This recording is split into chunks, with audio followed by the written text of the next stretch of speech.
Hi, this segment is on convincement. So, as Quakers, we've experienced the living spirit, and so we're convinced, right? We celebrate the value and the beauty of life for the pure joy of it. So, if I've experienced the spirit, then it becomes irrefutable. And in that sense, that's where the word convincement comes from. So it's like if I had met you, and then you leave the room, and somebody says, "Well, they don't exist." I'm like, well, I met them. You can't convince me otherwise. I'm convinced that they exist. I've met them. So once we've had this experience of the spirit,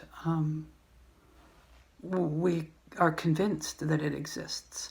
And so our practice as Quakers is to keep that vibrancy fresh and new in every moment.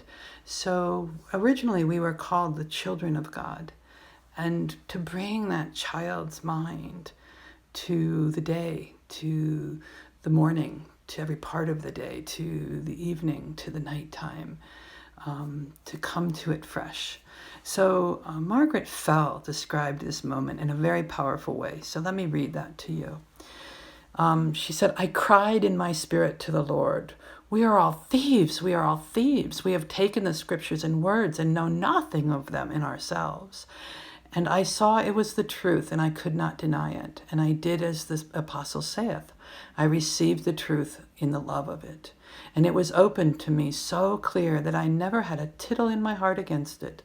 And I desired the Lord that I might be kept in it. And then I desired no greater portion.'" So Quakers experience this essence that George Fox called the eternal, that which was before the world was.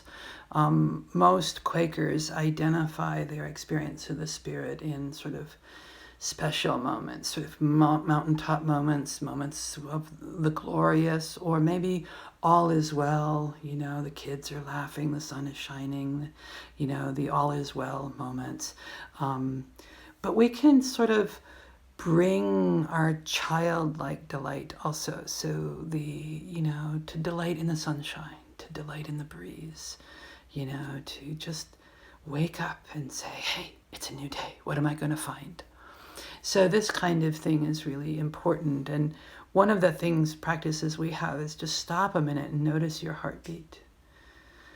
And notice your breath. And where does it come from? This is it. This is life.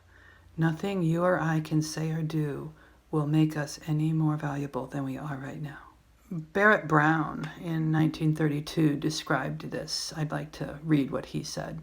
"It is a bold and colossal claim that we put forward, that the whole of life is sacramental, that there are innumerable means of grace by which God is revealed and communicated, through nature and through human fellowship and through 1,000 things that may become the outward and visible sign of an inward and spiritual grace."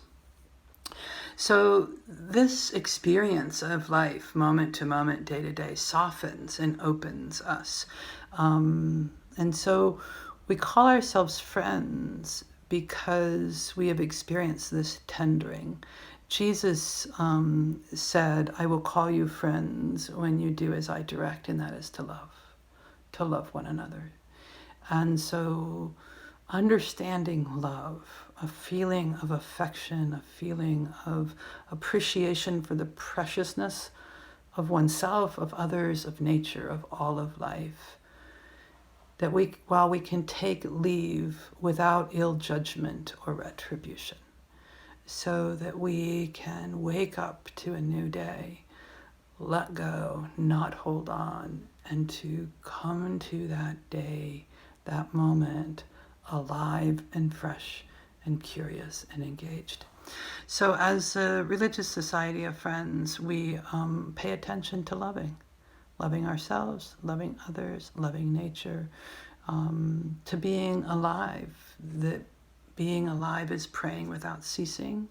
It's to stay relaxed and non-anxious in this time and place, and to notice the creative and healing and regenerative movement of the living spirit that is around us all the time and within us all the time.